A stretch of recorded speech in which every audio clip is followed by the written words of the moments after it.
Za väčšinu keresturcoch najvažnejšia rošlina papriga toho roku mala veľa pokusy.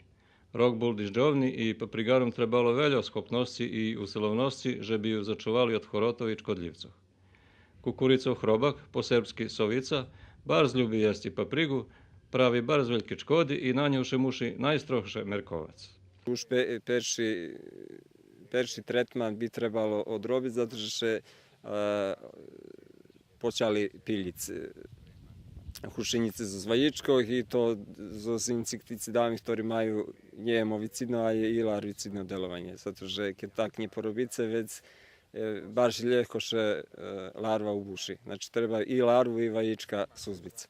Vjerojatno že bude ešte barem 2 naleti ozbiljnejši, keď ih treba pratiti i načas odreagovati da bi še eliminisali. Zato že keď vam še larva ubuši do plodu, to plod već ekonomski je bezvredný. Keresturska žema i blaho alkalnu vrednost, co až i zdrave paprigi zavadza, že bi usvojovala dajedni mikroelementi, ta fahovci preporučuju, že bi produkovatelje vymerali pH vrednost svojih poljoh i u slučaju že ona viša od 7, treba že bi prek zalivni sistemi dodali sredstvo za zmešovanje, že bi še ne povtorili prethodni roki, keď na oko zdrava papriga nje davala odvitujući urožaj.